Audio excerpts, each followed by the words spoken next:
Happy off-season Dolphin fans. Welcome to the PFN Miami Dolphins Podcast. My name is Dolphriki, your co-host here with Adam Beasley. And we have a special guest today joining us, Mr. Richmond Webb. Welcome to the show. Welcome, Dolphriki, Miss Allie. Adam, how you doing? Glad to be on the show. Thanks for having me on. How y'all doing? Great. I asked Allie to throw out the bat signal because apparently you work private security for her. Is that what I heard?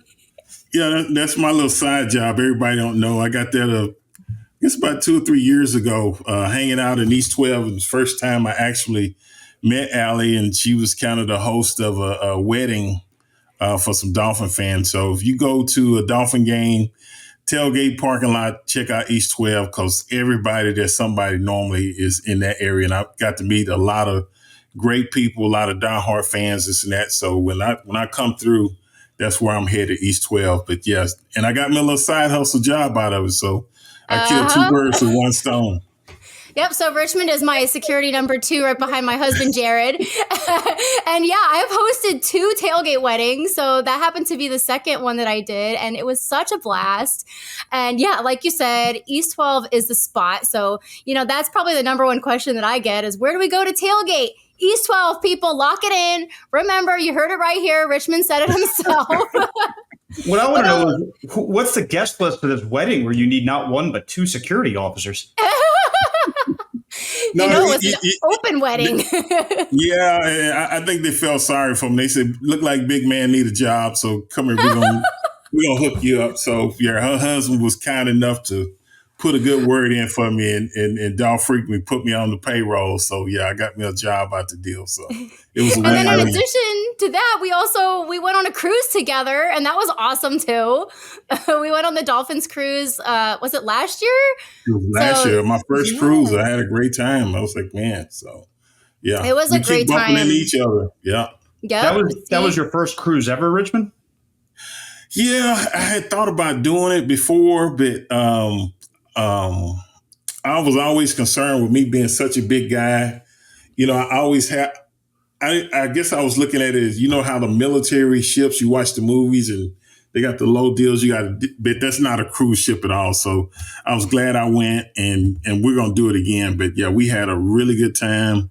Dolphin fans from all over were on the ship. I mean, it was just a great time and getting to spend a week with everybody and some of the guys from the 70s, 80s, 90s. So they had a good mix of players. It was about 35 guys. 35 legends. It was awesome times. Yeah. Yeah, it was awesome. I ran into you as soon as I got onto the ship, and then the shenanigans just started from there. And now, sir, I am a member of your Hall of Fame committee. I don't know if you know this or not, but I and my friends, this was spearheaded by Dan from La Fin Equipe from France, and alongside 305 Sports Babe and Lisa Siegel and so many others. We are pushing for you to get into the Hall of Fame, and we're going hard, sir, and I know you know. They are blowing up Twitter. I mean, it's overwhelming. I mean, so many messages, retweets, likes. I mean, I'm honored. I just sit back and watch. I jump on and jump off because it's great to be appreciated. And I remember being in Canton for not Dan, Zach's induction last year. Went to his and had a great time. And 305 Sports Babe, like, you're next. We're gonna be pushing for you, this and that. And I haven't had to do anything. I don't even have to say anything. They're doing it for me. So when you have people that are looking to honor you and you don't have to say anything, it means the world to me. So I greatly appreciate it and all the hard work because it's a huge task. But for people to love you that much, to go out of their way to do something like that, it means the world to me. Well, you're very deserving, and we've dug up every honor you've ever received. Let's roll here. Okay. So we got 2-time All-Pro, 7-time Pro Bowl consecutive. Okay, that consecutive, that's huge. 1990 All-Decade Team. Okay, you were tasked with the biggest task of all, to protect the man Dan Marino. How seriously did you take that task? Uh, Allie, I got to tread lightly here, Adam, because, this is my boss, even though she's interviewing me. So, I got to be careful what I say. So, but no, it's just, Dan was already a legend when me and Keith Sims got there. So the thing I always say was, I didn't want to be the guy that gets that guy hurt. You don't want to be remembered that way.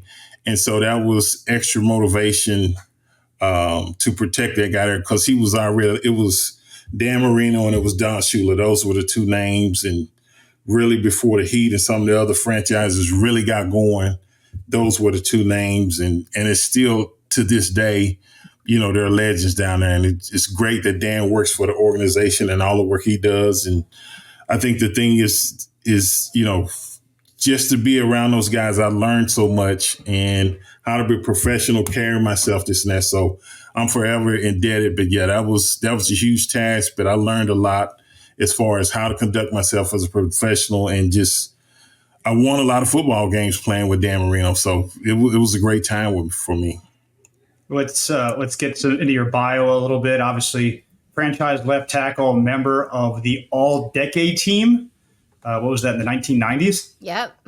That was the year I was born, Richmond. I was born 1990. So I feel like the fact that you were drafted that year, that means that we were destined to be friends.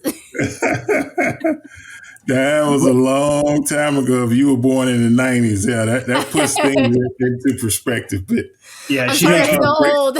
Thank you. She makes me feel old all the time. I'm a 1970s kid, so yeah, she definitely rubbed some salt in that wound. She definitely did. What really blew my mind was the 118 consecutive starts. I mean, that's a lot of consecutive starts in the NBA, let alone the NFL, where the injury rate is 100%.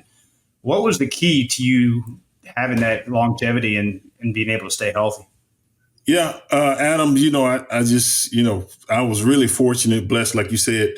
It's a game to have that long of a streak to play without, you might have some nicks and bruises, but not to where you can't go out there and compete on the field. But I did the off-season workout program, tried to stay, in halfway decent shape.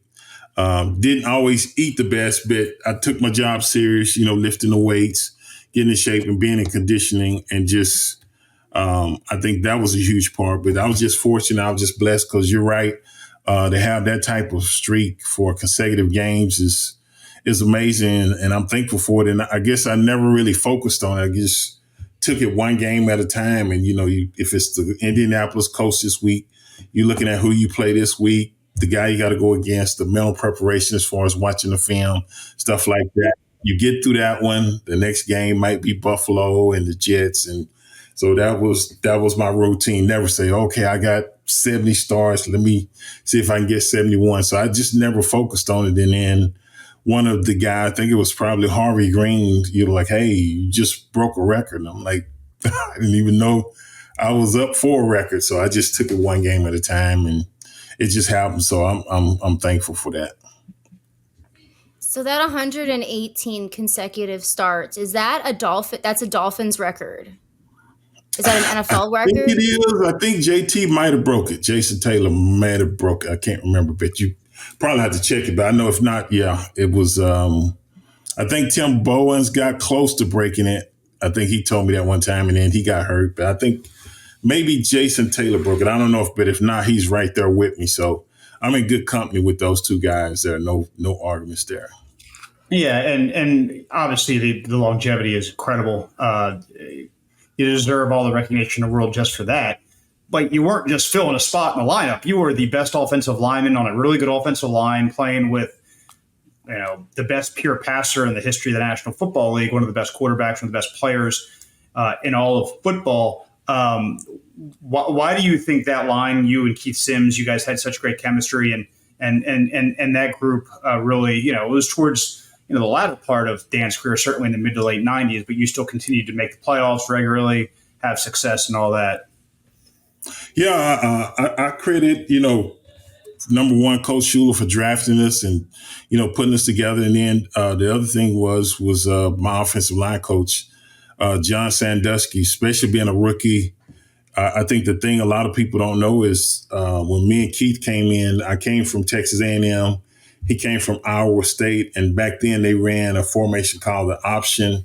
So we were real run heavy, dominant, players. We didn't throw the ball a lot. So to be able to take two guys, put them on the blind side of the quarterback, two rookies together side by side, and then work with them to get them ready to where now you switch from running the ball 90% of the time to throwing the football 90% of the time. That was a huge swing because some of the pass rushers and stuff we had to go up against, that was a huge task. But we had one of the best to ever do it, John Sandusky, and I give him a ton of credit for getting us ready, especially as rookies, for what we were going to have to face from the start of the rookie year throughout our career. So yeah, he played an integral part in our success in getting us ready for what we were about to face.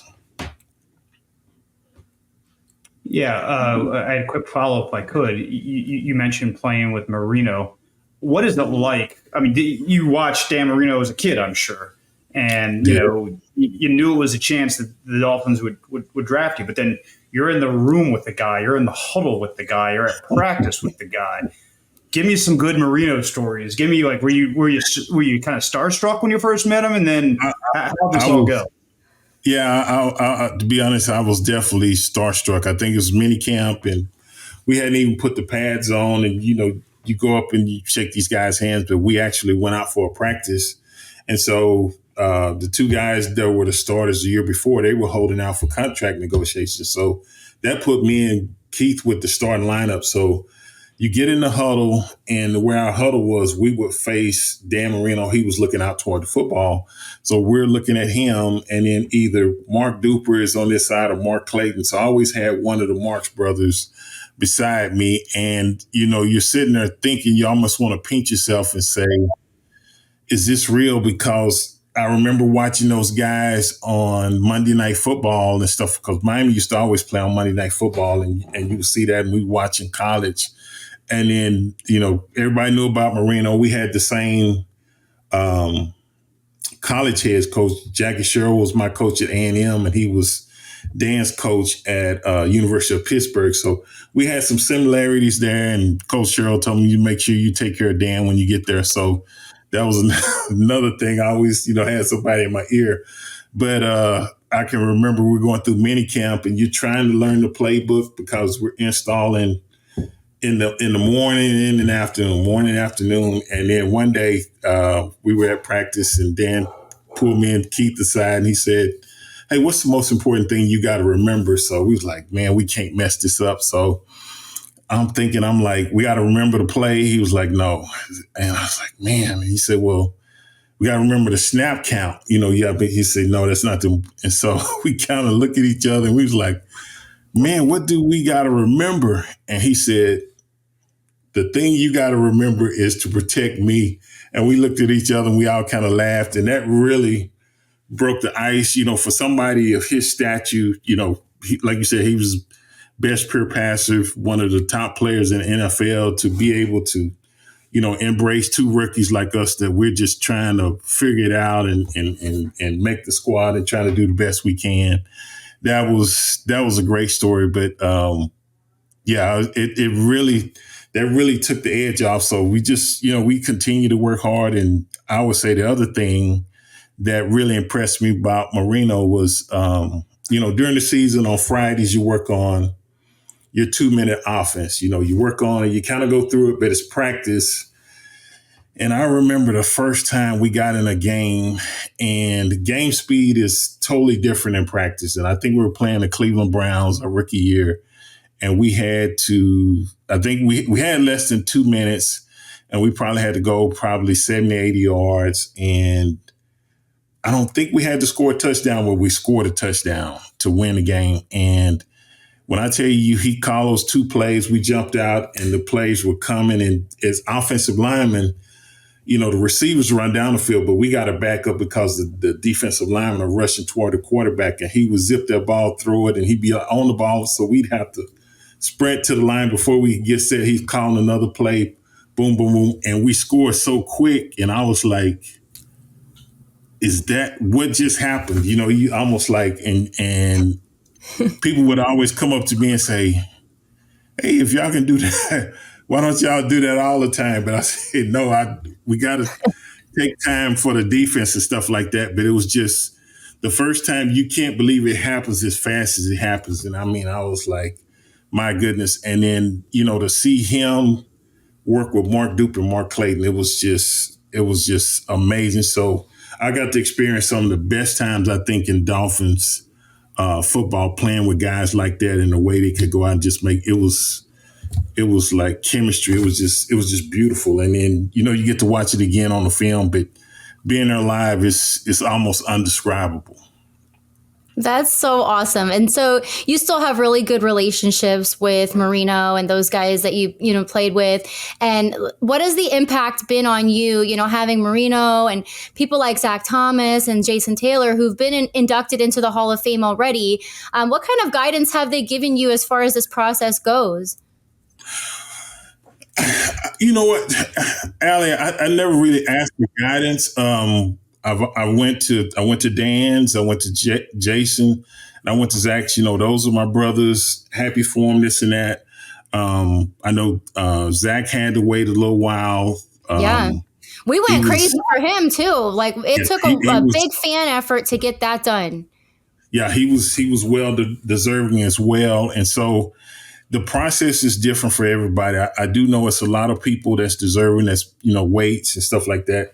But I do believe that it definitely helps when, like you say, the fan base and people start mentioning it. I don't think it's a good thing to try to self-promote yourself and say, sure, why am I not in there, this and that. It's just look, to me, that's just not a good look. So that's something I never do. And even Zach, following his lead, he never did that. He never complained. He just said, hey, and I say the same thing, my resume speaks for itself. Yes, it does. And that's what Zach did. And then when those guys got in, they mentioned me, which that means a lot because that means your teammates hold you in high regards. And then when you have other guys around the NFL that vouch and say, well, this guy is definitely deserving of that type of caliber of an achievement or award, it is, that's it. But the fan base, like I said, this is the best fan base. I hands down, and the things that you do, and when y'all set your mind and come together,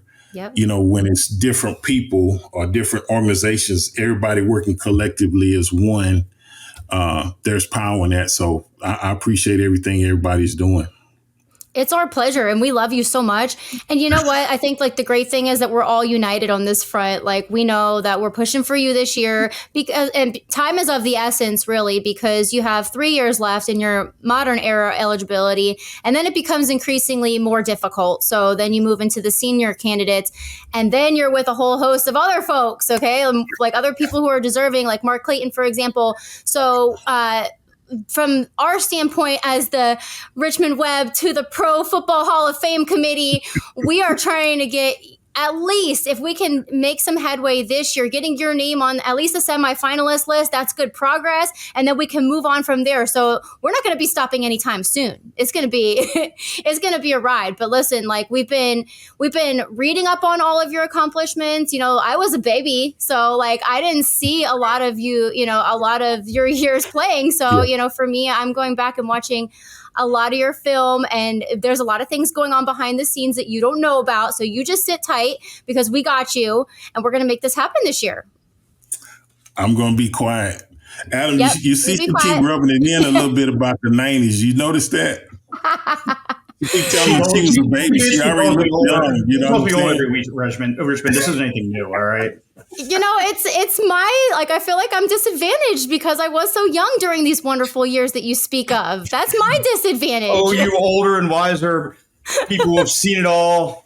I'm just a baby. That's what I get every single week, Richmond. All you older and wiser people got to see the good days, okay? I'm still waiting. I'm waiting for the good days. And I'm sure, we're looking good now. We're looking good. Well, one thing I can say about Allie, and I've saw her on different podcast interviews, she knows, you'd be surprised of the knowledge of the Dolphin history that she knows. So even though she's, young, she wasn't there. She knows about the former players and this and that. She's done her homework. So don't just look at it and say, hey, she's young. She knows her stuff. I'm gonna just put it like that. And that's when somebody has, engulfed themselves in it and really is a true fan. And, we were pushing for her to get fan of the year. It was a couple years ago. She was up for it, but she is to us. She's always going to be a fan of the year, but it's just the type of work ethic that she has. So when you got people like that, you're in good hands. So I appreciate people like Allie. They take good care of me. In the same way that the fans had me for fan of the year, and that was just such a massive effort and just so humbling and unexpected. In the same way, that's how we have you. So we wanted to pick your brain a little bit about your thoughts on, this year's Dolphins and how you see the O-line this year. I see it. I was at the draft this year and I picked Patrick Paul, second round pick from University of Houston right here, in Houston, Texas. And I thought it was a great pick. Teron Armstead probably has another year or so. So when you can sit behind a guy like that and learn, another all-pro guy that's one of the top tackles in the league, I think it would just be invaluable. I thought we had a really good draft. Of course, Mr. Chubb. Was it the out of Chop. Penn State? Yeah, Chop Robinson. Chop. I'm thinking Chubb. Chop. Yeah. But another pass rusher, and then you look at Chubb and Jason Phillips. That gives them time to recover from their injury. So I think we address needs that we really had, and then when those guys get healthy, that's a beautiful rotation where nobody should get tired. You can rotate 3 really top pass rushers. So I love what the Dolphins did. I think they addressed areas that we needed to, and I think we're going to get better. Next thing I hear, Tua slimming down. He's getting back to where he feels comfortable at. Everything's positive. We signed Jalen Waddle. Everything's coming together. So I think we're in a really good position. I barring injury, which we had quite a few of them last year, I think we should win the division, and I think we get in the playoffs and win some games. We just got to stay healthy. Richmond That's Webb. what we're hoping for. I thought we were there last year. We had some serious injuries toward the end, but that's the key. You can project it, but as long as we stay healthy, we should be in good hands. I love the fact how engaged you still are with the franchise. You live, a 2-hour flight or whatever it is to Houston, but you're still dialed in, the transactions. Do you know the head coach at all? Have you spent any time with Mike McDaniel? And if so, how does he compare to Shula and Jimmy, which, talk about 3 totally different personalities. Totally opposite. I have not officially met him. A guy from watching him in interviews, I know he went to Yale, so he's very smart, highly intelligent. I can tell by his offense that he's just got that film and he just watch. So I can tell that, but really high IQ. Players coach. I think Shula was players coach, but it was just totally different personalities. And what I tell people is you have to be yourself and you got to work what works for you. So it's working for him. It seems like the guys really love him. And I can remember not too long ago, a few years back, that we couldn't hardly get free agents to come to Miami. And that has changed. Everybody is looking to want to come to Miami. So that's a good thing. And it didn't make sense because you got the weather, this and that. And for guys not to want to come here, that was a huge concern. But all that has changed. Guys want to come and want to play here. And I think he's doing a tremendous job. He's young. He's had to figure out some things, but I think we're in good hands for the long term. I did get a chance to meet Coach McDaniel, and he blew me away. The first couple, moments that you have with someone, you're a little bit starstruck. I am a huge culprit of that. I'm a freeze up and not know what to say type of person. But yeah, you can definitely tell by his presence. And Adam's had much more interaction with Coach than I have, and I'm sure he feels the similar sentiment. Yeah, he'd probably much prefer talking to you two than me, but he gets stuck with me all the time. Sorry about that, Coach.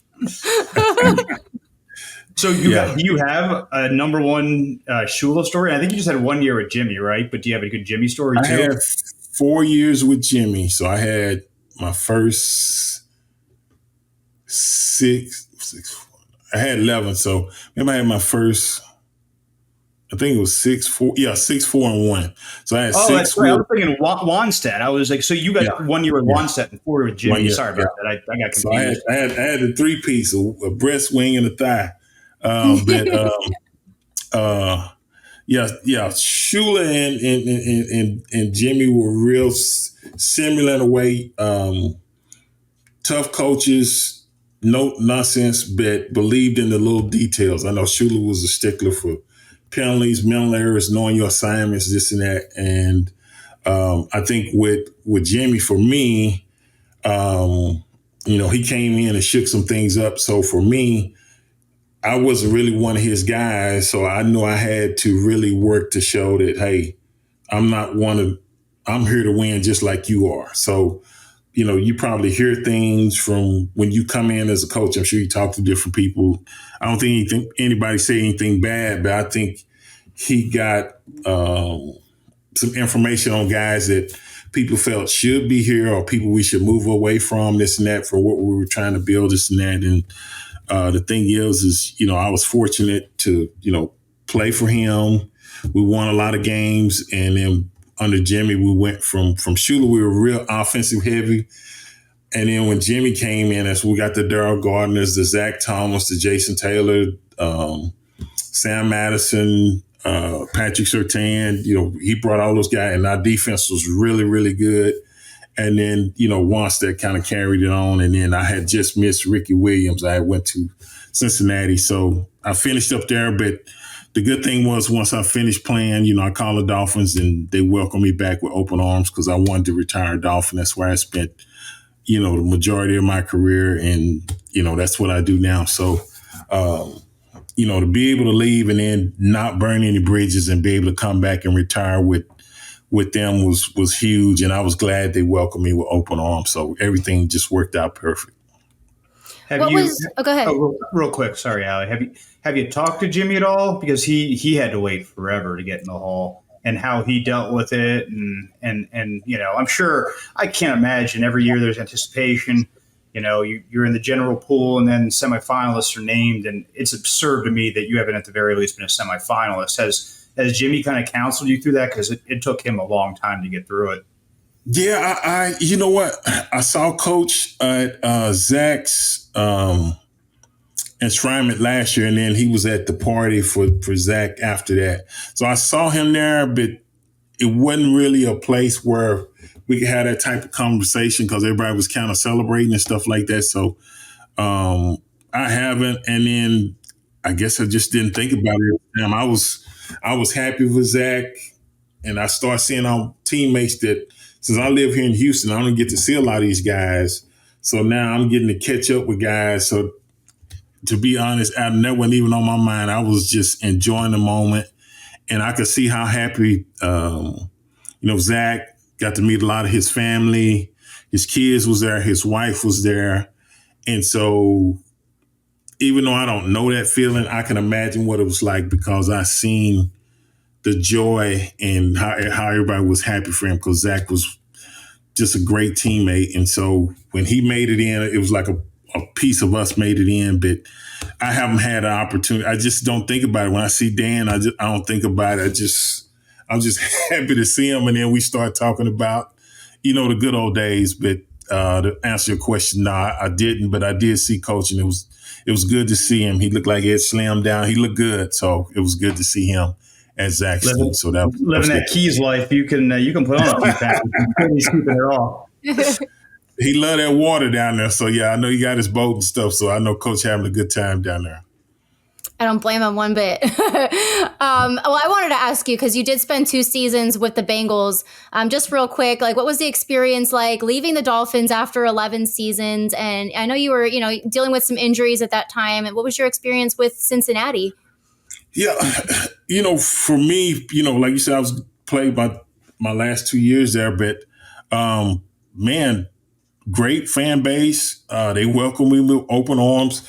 They were a young team. I think the thing that was different with Cincinnati was what I noticed was that they had went through 10, 11 years of not having winning seasons. So we will be in games and we will be winning, and it would seem like one thing would go wrong, and mentally they would find a way to possibly, not be able to recover from that. And had conversations with teammates, and one guy just put it plainly. He was like, because it was me and then it was Lorenzo Neal. He came from the Tennessee Titans, which was another winning franchise. And we were just trying to get an understanding. They say it's different from y'all because y'all came from other franchises where y'all won.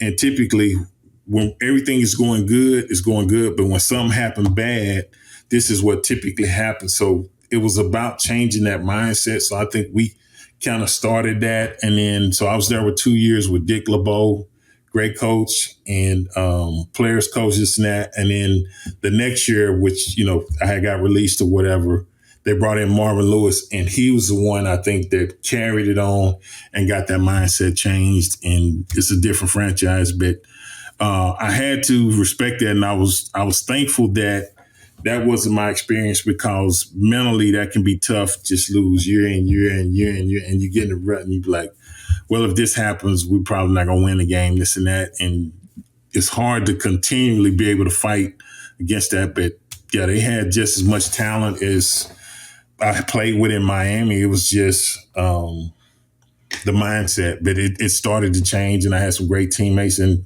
they treated me well up there. And I could respect their fan base because they would stay to the end of the games, even though, they hadn't won a lot of games. And I was like, that's what diehard fans are about. So yeah, Bengals Nation, they got good people up there as well. They definitely do. A lot of my good friends are Bengals fans, and I feel like they're, very similar to us, and like we go all in on projects that we're working on. And so I know that they're also backing you for Hall of Fame as well. I've heard some things through the grapevine. So between the two fan bases, we should have some good success here. Adam, do you have any more questions for Richmond? Well, I was just going to say, since we're reminiscing about the good old days of Richmond, you were part of the last Dolphins playoff win. Ooh. The 2000 season. I know Mike McDaniel was making a big push. They haven't won a playoff game in 24 years. Can you get your mind around that? The Miami Dolphins have not won a playoff game in 24 years.